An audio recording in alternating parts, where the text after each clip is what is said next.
Hello everybody, welcome again in Aiwass kindergarten. As I promised last time, in this lecture we will be speaking about evolution of human species and what global awakening of consciousness means from Thalamic point of view, how it can be projected on this universal diagram of tree of life and what we can learn from it. What I would like to demonstrate in this lecture is to help you see how ideas, symbols, and all of these things are interconnected. What is the law of correspondence, which is a magical theory, which is not a theory at all, because in fact it's one of the fundamental laws of consciousness, we can say. And that's how every idea is contained in another idea, how everything is sort of connected like layers of onion, we can say, or something like this. Um, the saying that everything you see is sort of a symbolic representation of something you cannot see, what lies under it. And from the opposite side, everything we talk about in symbols, allegories, or create mythologies about are the ways how we speak and communicate things that we cannot grasp in any other way so far. Something we can feel on certain level, but we don't fully understand. All the storytelling, all the religions are forms how to deal with the unknown, we can say. And in religious narratives, um, they tend to correlate with scientific knowledge of humanity and how we learn to deal with ourselves. And they express our fundamental opinions about the reality around us in all ways. In certain sense, there are ways how to talk about aspects of sex which we didn't mature up enough to talk about in a different way. Okay, before I will get to the lecture, I would like to remind those of you who are not familiar with Kabbalah and this diagram uh, about the basic concepts which this thing is showing us.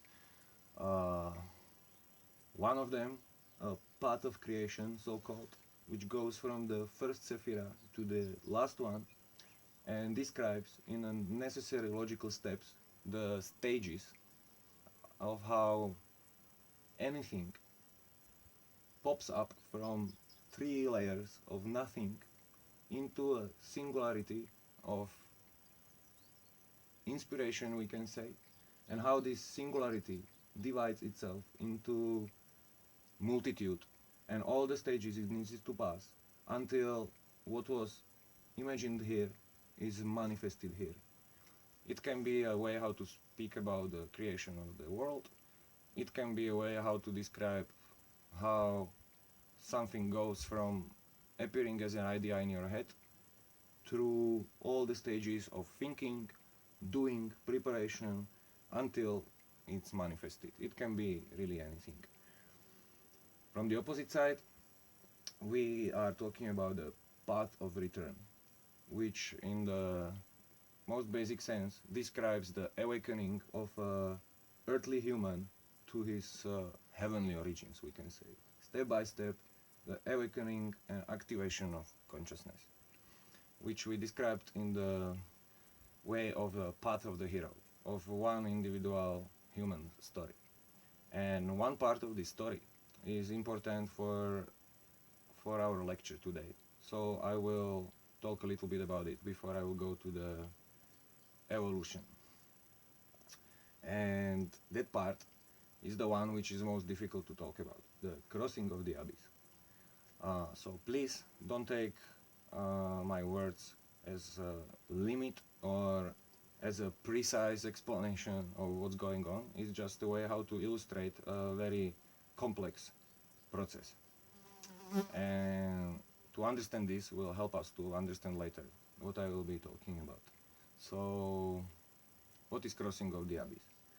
As I said last time, the point in life where you get the first glimpse of your true self, when you reach, so to say, the Tiferet solar consciousness, the heart of your own system, is not the end of the journey. Because to see and to know who you really are is not enough. You need to figure out the way how to be what you are, how to manifest yourself fully, and how to live it out. Because ideas don't count, the actions count. So here starts a whole new journey of figuring out and connecting yourself, acquiring all the abilities your solar will, so to say, wants you to have and needs you to have so it can shine fully. And of course there is a catch, because usually in the moment when you feel that you are already figured out, that you know what you need to know, that you are set and fixed in your new self, that everything will go smoothly from now on, that's the point when you approach the abyss.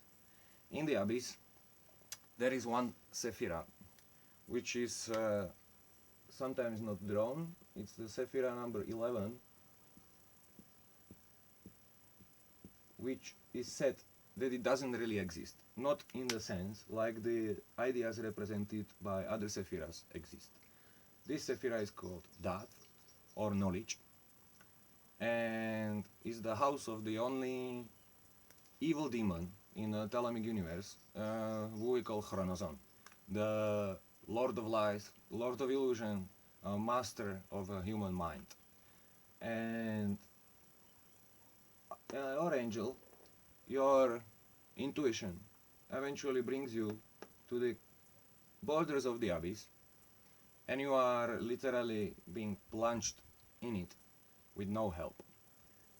Whatever connection you had with God, with your spiritual guide, with your intuition, your feelings, all the maps you used to get yourself to this point are taken away from you and decomposed. In some sense, it can be called, it's what is called in other tradition a dark night of the soul. It's unavoidable. If you are truly on the path, there will be a point when it will come on you. And what is abyss?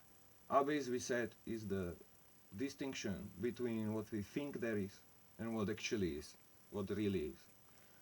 Or in other point of view, it's the border between an actual and the ideal world on a different level. And what we need to know now is that in abyss, all the ideas or the thoughts or the concepts are interchangeable, are, so to say, floating in chaos, and every time you look at anything or think at anything, its contradiction already pops out and annihilates the thing. In this stage, as we said, you have no intuition, and you are disbelieving gradually everything that you believed, including the most obvious concepts or truths which you believed and take for granted until that point.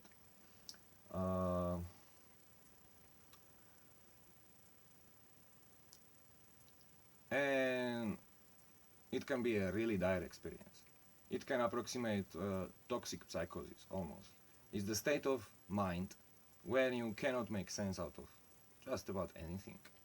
The questions like why should I wake up in the morning, or what the sentence I am somebody actually means, none of this makes sense. And there are three, we can say, ways how to pass through this test.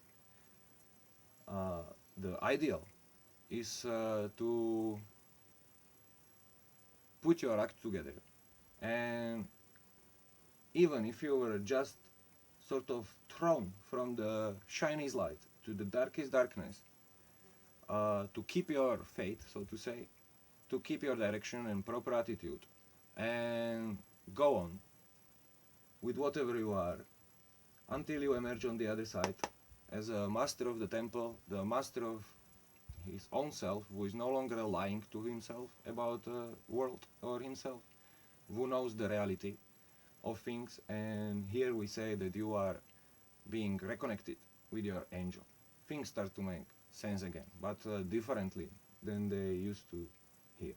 And one other thing how to talk about this or how it's described is that your life becomes merged with the universal life.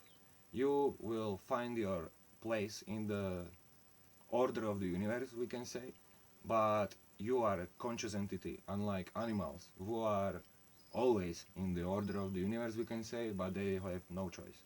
So that's the positive outcome possible. Other option is that because you are totally lost in chaos and it's very scary and you lose the ground under your feet, so to say, you look back and choose some concept, some truth, some way of being which used to work for you before, and you cling to it. It is described as building a tower around your ego in the desert of the abyss, to fortify yourself and to start acting like a predator in the predatory evil universe full of contradictions and problems. You needed to learn a lot about the world to get there, so you have some idea about the reality, you see enough, and you will simply look around and say, okay, so everything is a lie, everybody is a liar, this is a battlefield of egos, so why should I be different? So you fortify yourself and join the fight, so to say. And the third option is decomposition and total madness, where you will lose yourself and become mad or die. It can happen very easily in here, and especially in the world when there is nobody to help you get through it. And yeah, that will be enough. Now we can reload back and start with the main lecture, the evolution story of humanity. Okay. So, as all these paths of return and story start, we will start on the bottom. On the bottom, this is a Malkut, the earth, the kingdom. And in our story here, it will represent the original paradise from which we come from. Paradise of monkeys, we can say. Why paradise? Because while before you are conscious and before you have a free will, you are in paradise. You don't know what is responsibility. You don't know what death is or that you are supposed to die. You simply live the moment in the only way how your nature dictates you to live it. So everything is fine and easy, we can say. Yeah. And at some point, some monkeys acquired consciousness. Bible describes this story as Adam and Eve being told by a snake to eat the apple of knowledge of good and evil, which makes them conscious of who they are, and in the same time casts them out of this heavenly paradise, which is not necessarily a negative or a bad thing to happen, because everything has its cost, and to acquire free will means that you are free to start screwing things up. And we don't really know how it happened, how long it took for a monkey to look at itself and say, I am a monkey, or even to look at itself and say, I am a creature called monkey, and what is happening to me is consciousness. That's a complicated concept, and it can take who knows how long time. I certainly cannot imagine how this happened, but it happened. Humans become conscious, they started to think, and we acquired our first childish mind of humanity, we can say. The first moments when we started to look around the world and make opinions on it and think, and when we started to realize that we can make decisions and choices. And as I said in the personal story of a one human being, the child has two examples of mother and father immediately to learn from.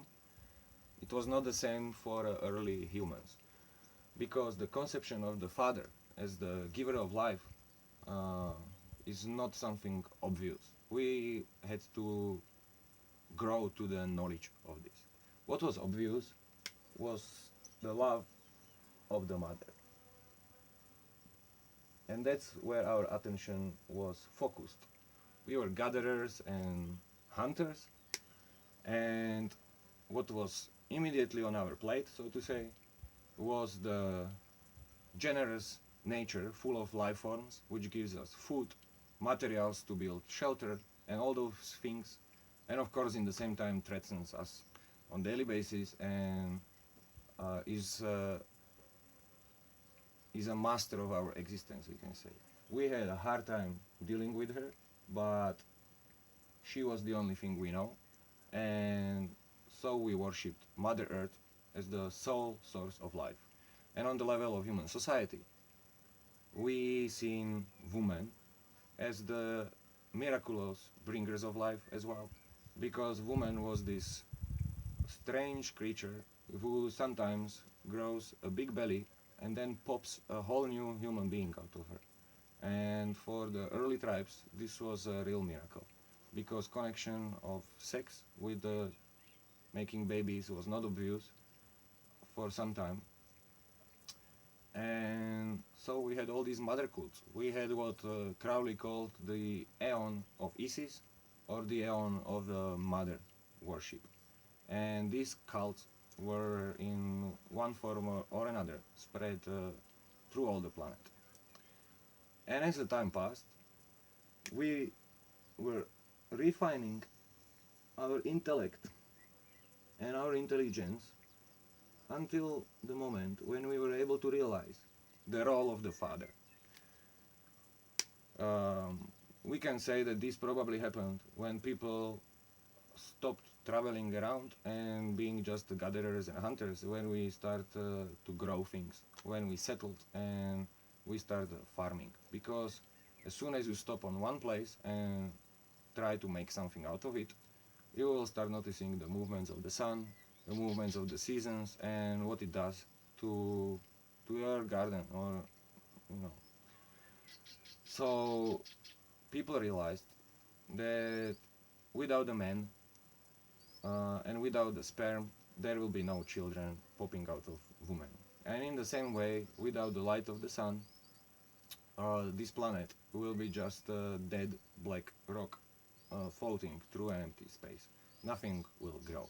So all sorts of solar gods and cults start to emerge. We started to worship the sun and worship the man for this quality of being the giver of life. And slowly, what Crowley called the Aeon of Dying God, or Aeon of the Father, started to emerge. Dying God because we didn't know that where the sun goes in the night. We see a sun died every evening, and then we hoped and witnessed its reborn. It was the same with the man's sexuality and with all the layers of these ideas under it. So, dying God. And for some time, we were still dealing with a polytheistic universe, so to say. We had many gods, we had the name of a god for every natural force we didn't understood, and they were more or less balanced, feminine and masculine. For example, in an Egyptian religion, you see that they are kind of balanced. Osiris couldn't do without Isis, etc. And there was a harmony, and there was many gods, and there was sort of a chaos in these matters. And that led us gradually to the appearance of monotheistic religions. monotheistic religions who started to postulate the idea of one God. One true God who is the center of everything, creator of everything, around which everything revolves. Yeah, so Christianity, Buddhism, Islam, etc. All these religions started to consider this idea of oneness, and it was a thing that allowed us to actually build civilizations and bigger organizational structures as we know it. Why? Because on the deep level, moving from polytheism to monotheism represents a shift towards a higher organizational structure. We can say appreciation of a central intelligence, appreciation of central intelligence in nature, and in the same time inside us, the idea that we have a center that can rule and organize all our qualities, we can say. So on all levels, this was an evolution, but it brought also some problems, some troubles. First, all the central gods were considered masculine. There is not a central religion who has a solar goddess. It was all guys, the creators, the seed givers, and the organizational instrument. And as soon as you consider the universe as being in a perfect order, ruled by a masculine shiny thing, this shiny thing needs to cast its shadow on something. And what remains to cast the shadow on? Well, the nature, the feminine, all the changeable, dangerous, and sort of chaotic aspects of reality. And we started to wage war on it. Because simply, if something is and shows a perfect order, everything what chaotically runs around it and tries to break it down is seen as an enemy. So we gradually started to disconnect ourselves from the nature. Men tried to conquer women, people tried to conquer the planet, and not in a harmonic, cooperative way, but more in the sense of it's either us on her or her, and we need to win. Um, and then another issue is that all the religions had their own idea what the central intelligence is like. We can say that Islam, with its you can say manliness, was shifted more to the martic side, to the strength and um, and all these things. Buddhism can be seen shifted a little bit more on the general side of compassion and of love and all these ideas.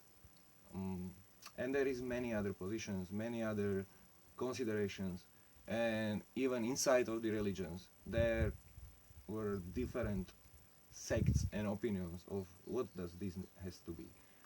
And while we are on it, we keep learning the facts and the facts about the world. We were approaching the summit of our acquired knowledge.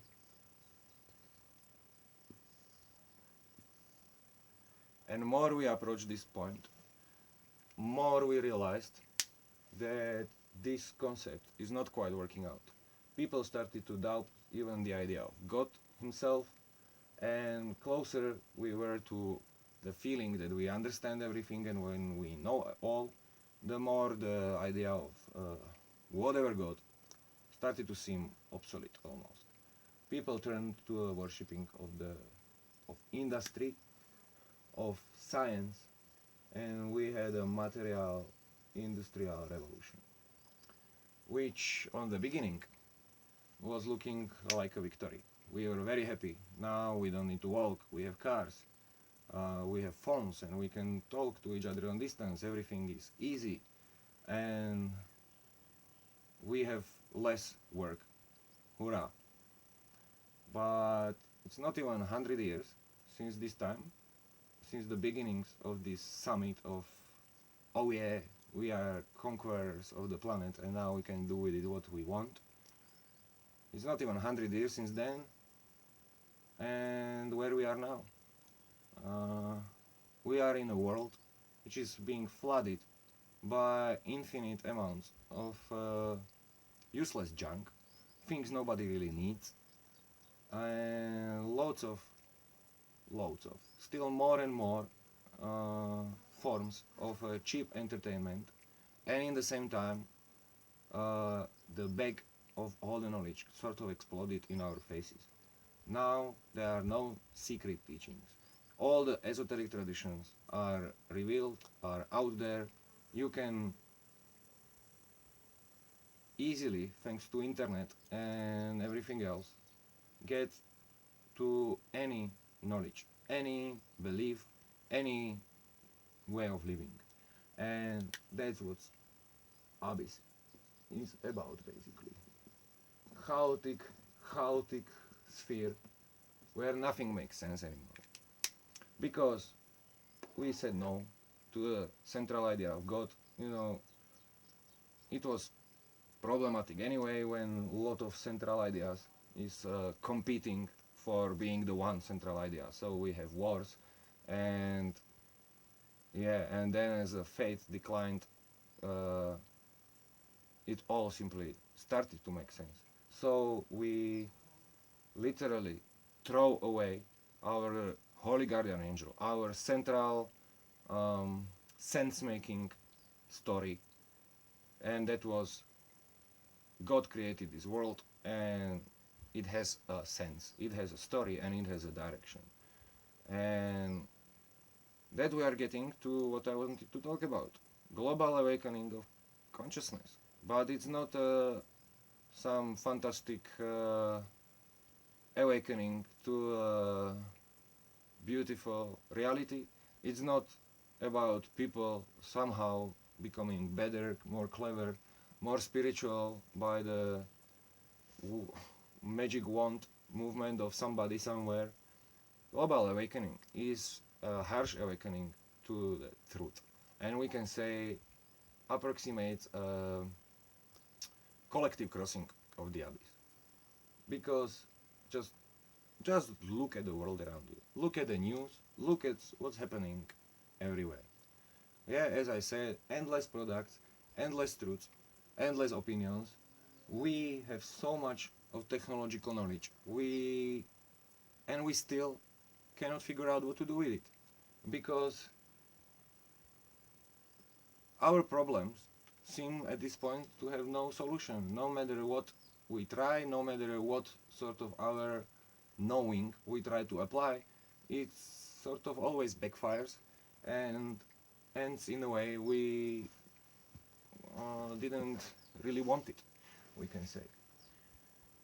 And everybody who is interested in truth has a hard time at this point, because as I said, you can read about every religion, you can choose from million philosophies, you can believe science, and none of it seems really better than anything else. So you are lost. And what we can do about it? It seems to me that most of the people now react like a black brother, like somebody who is so scared by this harsh reality that instead of trying to put himself together and pass through to a more conscious and a new way to be, looks back down to what appealed to him before, chooses one of these options, and then sticks to it. So if you are an individualist and somebody who tends to worship strength and solidity, you can look here and you see this bunch of Nazis, some right side ideology. And because here you don't know what is your right and left side, Well, no problem, because somebody says we know it and we have the solution. So you come back, you join the club, and you are ready to bring this right side ideology to the peaks of the absurdity. Doesn't matter that last 100 years show us that where does this sort of thinking lead? No problem, because you already seen this, and you know that if you don't choose something, you are lost again. So you build your fortress and you join the club of the like-minded, and then it doesn't matter that sometimes even you see that it's not working out. You chosen the side and you will defend it to the death. If you are more heartfelt person, more compassionate and loving, we can say, you can look here and choose one of the leftist ideologies, which become also, we can say, a parody of itself at this time. Left become ultra left, and in some sense they are now behaving worse than Nazis. They want to see us all equal, and they want to achieve it by dividing us into groups and categories, and then postulating who is whose victim and what we should do about it, which is total crazy. But as we said at this point, when you are trying to save your ass, so to say, from a total chaos, anything will do. And as soon as you find that there are other people in the same club, you feel at least the sense of security. And then you can scream from here to the rest of the world, this is the proper way how to be, and this is the only way how we can go on. The same applies for here, the same applies for any philosophy and any direction you can possibly choose. And I believe that these are not the ways how to pass to what I will call unforeseen future. These are not the ways how to evolve. These are ways how to go back and find or choose a way, a method, how we will finish this planet off and how we will wage never-ending war on each other. And that kind of makes no sense. Um, because all this time, we were really challenged by the mother nature. There, it was not easy to survive. It was not easy to protect us against all the sorts of disasters. People were hungry when they cannot grow enough food. We had problems, and there was a real reason why to feel threatened. Now we have all the intelligence. We can make things as we want. We are approaching the godhead of humanity, we can say. And the only problems we are dealing with now are really the problems between each other. We are arguing and we are at war, and we think that somebody needs to win and somebody needs to lose. Telema is proposing a different solution. Telemic utopia, the theory or proposition of this whole thing is that we don't need to agree on one central intelligence, on one central concept or a system or an idea which will somehow solve all the problems and which will achieve it by forcing everybody to join the system and to organize himself around the idea. Telema says that the intelligence of nature and of the creation makes sure that as soon as all the individual people find their own center, find a way how to do what they really want, and are allowed to live freely, this will not create chaos. This will start ordering things and cleaning up the mess, so to say. If each of us can be a hero who crosses the abyss for himself and becomes his own master of the temple, as soon as you are here, you see that all the division is nonsense. That we are brothers and sisters for real. Not because some leftist asshole tell us, not because some Führer tell us that we will either do this or he will kill us, but because that's the natural order of things. And when we passed here, if we manage to pass here, this is called in this processing of Aeons the era of crowned and conquering child. And this child is the child of all of us, the true spirit of humanity, we can say, and the human being taking its first step as a conscious and responsible creative entity, losing the leadership of the imaginary father, losing all what was fixed before, and starting to walk with innocence and with joy in a new world. But there is not written anywhere that this is where we will get. This, passing this as the collective of all the humans, is a difficult trial, we can say, and it can end in total madness. It can destroy us very easily. Nowhere is written that our future is granted, and if we deal with these situations in a wrong way, we can finish ourselves off, so to say. Friedrich Nietzsche said, "We killed God." And some people think that that was some sort of victory cry. Hurrah, we killed God, we don't need him anymore. But he didn't finish the idea there. He said, we killed God, and that creates a huge problem. We lost the common base of sense for all of us. Endless consumption is no sense. Some 5-year plan of development of industry doesn't make sense. It doesn't feed the human soul with the food it needs. And he said, we will either learn how to be our own gods and create our own godlike morality and manners, or we will witness global mania. People falling down to psychotic behavior of all kinds and starting to behave more and more irrational and crazy, which is also something we can already see everywhere. Because one of the aspects of getting maturely here is to start looking like an adult on things like mortality, fear of death, all the heavy concepts of ownership and etc., which is difficult for people, and we seem to be so scared. You know, it's enough to put on this planet something like COVID-19, which is really a minor threat compared to all the possible dangers we can be facing in the future. It's just a little, bah, you can die. And what happened? 1.5 years of mass madness.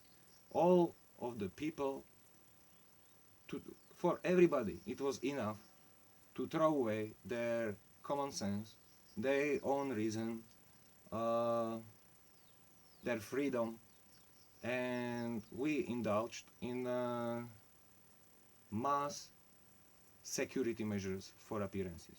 For appearances, because most of the things which were used to literally stop life on this planet for this period were not really security measures. And who believes it? Like, okay, believe it. I will not persuade it. But it's symptomatic of the challenges I was talking about. And it makes me quite scared when I realize that I live in the planet, which is like a mental asylum. The mental institution, hospital, full of weak, scarable and influenceable people who will throw away their dignity in the slightest appearance of some danger or threat to their comfort. It's dangerous to be like this, and it's dangerous to simply hop in any train that offers itself in the abyss and go with it without the critical consideration. Because we are creative gods, we are authors of our future, and every step we take, and every decision we take, every aspect of human existence which we agree with by either working for it or paying for it is creating the future story. And I believe nobody of us wants to see where the madness that is becoming status quo these days can lead us. And it's even more sad, we can say, because we received a great gift, the Book of the Law, which is the best manual for crossing any abyss, which is a way and a method how everybody can figure out who he is and become his own god. I can tell you, this book and its practice leads to a real treasure houses. And unfortunately, I don't see many people who are taking this opportunity. Even Telema becomes just another label for nonsense. Here in the Abyss, another tool of Black Brothers, how to secure their position, how to create hierarchies of followers and whatever. And I think we can do better. I hope we can do better. And I think this lecture is long enough already, so let's finish it here. And I hope that you learned something today. And don't get depressed. This is for our enjoyment, all the reality. As I said, this graph doesn't exist on its own. It's enclosed in three whales of absolute nothing. It's a dream, and it can disappear like this, or it can be a really beautiful dream, and it's only us, the dreamers, who are making the choice. So that's it. Thank you for watching, and if I can ask you, if you enjoy these lectures, interact with the video. Put like, subscribe, or share it with your friends. All of this will help me, because help me. All of this will help more people to see this and to understand these things. I am not going to indulge in the marketing spam madness, so it's only up to you. If you think there is a value in this talk, help me spread it. Thank you very much. Have a nice day.